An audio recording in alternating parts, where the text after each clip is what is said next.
Michael, quels sont les meilleurs investissements pour faire maintenant? Michael, combien t'investis par mois? Quels sont vos secteurs préférés? Je vais répondre tout ça dans cette vidéo. Ce sont des questions que vous avez envoyées sur Instagram, @club des valeurs. À chaque semaine, je vais faire une vidéo comme celle-là. Et j'ai déjà laissé préparer la deuxième. Avec 200 likes, je libère la deuxième vidéo des questions-réponses. On commence avec la première question. Secteur ou société est surveillée pour les investisseurs actuellement? Je vous conseille fortement de ne pas rester beaucoup de temps en train de regarder chaque secteur séparément.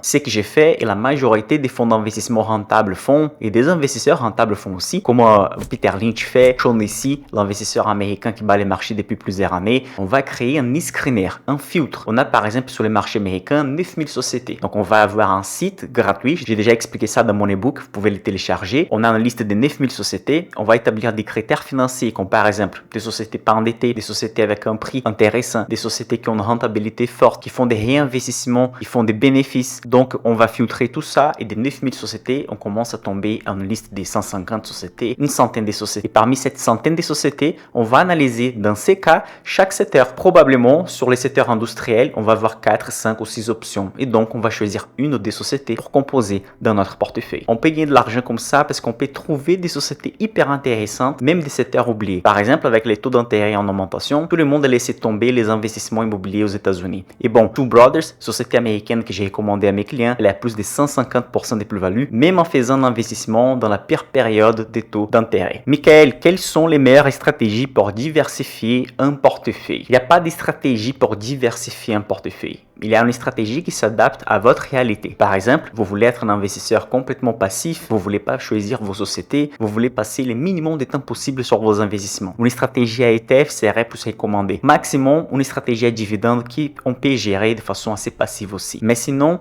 vous devez toujours choisir quelque chose qui s'adapte à vous. Si vous avez une aversion au risque très élevée, je vous conseille pas d'investir sur des small caps, par exemple, car la volatilité dans une seule journée, ça peut être énorme. Donc, pour les débutants, plutôt une stratégie ETF ou sinon dividende, ou pourquoi pas les mélanges des deux. Au fur et à mesure que vous allez apprendre à faire l'analyse fondamentale d'action, ça veut dire choisir les sociétés, créer les filtres de sociétés, comme j'ai déjà dit, que je montre gratuitement sur mon ebook que vous pouvez télécharger. Je vous conseille d'aller sur les achats directs si ça vous intéresse. Michael, combien vous investissez par mois? J'ai investi sur les deux portefeuilles que j'ai donné des conseils financiers pour mes clients. En fait, ce sont des portefeuilles réels. J'ai fait des achats vraiment dessus et je montre ce que j'ai fait au début de chaque mois. Ça pour les membres de ma communauté Insider, la formation complète, accès au groupe privé, etc.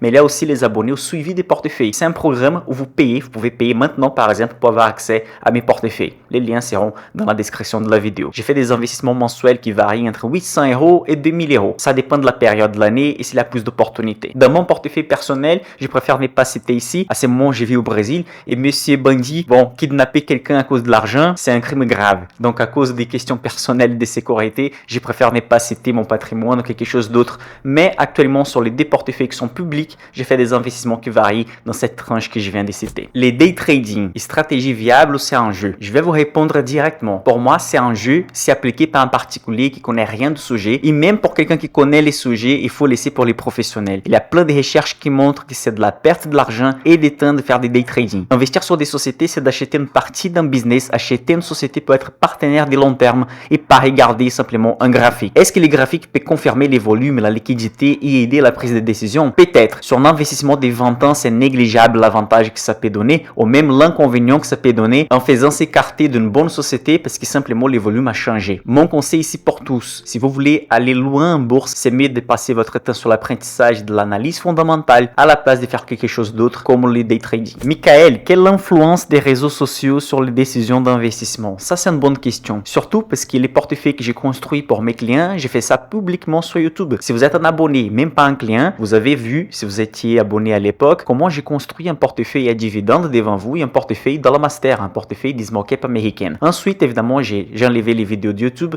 et ça reste clôturé dans notre communauté d'investissement. Donc, quand on fait un investissement devant tout le monde et j'investis 10 000 $ devant toute nos communautés, nous avons à ce moment plus de 30 000 abonnés, c'est complexe. Je dois simplement accepter les faits, que je dois prendre des décisions sans être impacté par des autres investisseurs. Et ça, c'est difficile au début de la carrière, mais au fur et à mesure qu'on avance, on a de l'expérience, on s'en fout un peu. Et maintenant, il y a quand même la pression des clients. Mes clients font pas de la pression, mais la pression que j'ai créée dans ma tête pour donner des résultats. Mais je peux pas laisser ça impacter. Si je vais dans notre communauté Facebook, je vais voir des commentaires favorables à certaines sociétés qui sont pas favorables à certaines sociétés, mais je dois dois analyser les fondamentaux de manière logique, ne pas tomber sur les biais de la passion sur la société et des autres biais comportementaux qui peuvent en fait impacter la performance de portefeuille. Donc j'essaye le maximum de faire ça. J'ai un outil où je coche des cases quand je lis des phrases pour voir si je suis pas en train de tomber sur certains biais avant de donner les conseils mensuels. Ça, c'est une chose que j'ai fait et ça m'aide beaucoup aussi à réfléchir si je prends la décision grâce aux fondamentaux et grâce aux données de la société ou simplement j'ai un biais comportemental posé par moi-même ou simplement je me laisse influencer par un autre fonds, par un gérant, pour les clients, etc. Donc, c'est une façon intelligente de manager un portefeuille, c'est d'avoir un outil qui va vous aider, qui vous pose des questions et si vous jugez que les réponses, elles sont bonnes du point de vue des biais comportementaux, donc vous continuez avec les investissements. Mais c'est simple, ce que vous devez faire, c'est de ne pas laisser votre voisin impacter votre stratégie d'investissement.